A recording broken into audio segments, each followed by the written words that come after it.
नमस्कार, प्रणाम। स्वागत करती हूँ अपने YouTube चैनल दीपिका पंडित ऑफिशियल पर। आज मैं आप सभी के लिए लेके आई हूँ बहुत ही प्यारा, बहुत ही सुंदर एक उठान गीत है। जब हमारे यहाँ लड़का होता है तो सोहर गा के सब लोग जब जाने लगते हैं तब हम लोग गाते हैं। अगर आप लोगों को अच्छा लगे तो अपना प्यार दुलार आशीर्वाद ज़रूर देना और कमेंट में बताना गाना कैसा लगा।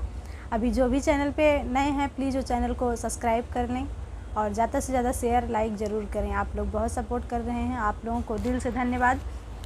इसी तरीके से आप लोग अगर सपोर्ट करते रहेंगे हमारा भी हौसला बढ़ता रहेगा। अभी जो चैनल को नहीं सब्सक्राइब किए हैं प्लीज़ वो चैनल को सब्सक्राइब कर लें।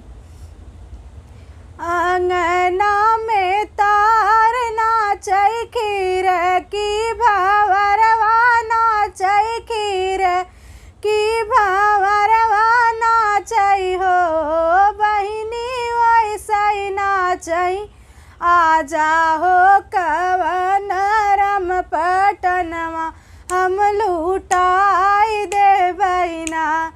अरे वैसै नाचै आजी हो कवनी दे पटनवा हम लूटाई देबै ना।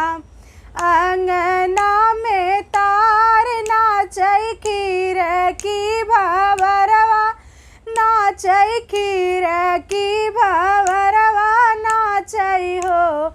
अरे वैसै नाचै नाना हो कवन रम पटनवा हम लूटाई देबै ना। अरे वैसै नाचै नानी हो कवनी दे पटनवा हम लूटाई देबै ना। अंगना में तार नाचै खीर की भावरवा नाचै खीर की भावरवा नाचै हो। अरे वैसै नाचै पापा हो कवन रम पटनवा हम लूटाई देबै ना। अरे वैसै नाचै मम्मी हो कवनी दे पटनवा हम लूटाई देबै ना। अंगना में तार नाचै खीर की भावरवा नाचै खीर की भावरवा नाचै हो। अरे वैसै नाचै मामा हो कवन रम पटनवा हम लूटाई देबै ना। अरे वैसै नाचै मामी हो कवनी दे पटनवा हम लूटाई देबै ना। अंगना में तार नाचै खीर की भावरवा नाचै खीर की भावरवा नाचै हो। अरे वैसै नाचै फूफा हो कवन रम पटनवा हम लूटाई देबै ना। अरे वैसै नाचै बुआ हो कवनी दे पटनवा हम लूटाई देबै ना।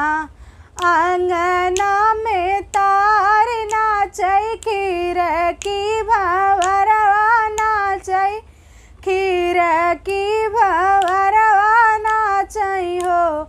अरे वैसै नाचै मौसा हो कवन रम पटनवा हम लूटाई देबै ना। अरे वैसै नाचै मौसी हो कवनी दे पटनवा हम लूटाई देबै ना। अंगना में तार नाचै खीर की भावरवा नाचै खीर की भावरवा नाचै हो। अरे वैसै नाचै भैया हो कवन रम भाभी हो कवनी दे पटनवा हम लूटाई देबै ना।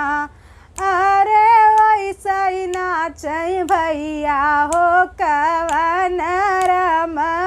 भाभी हो कवनी दे पटनवा हम लुटाई दे बहिना।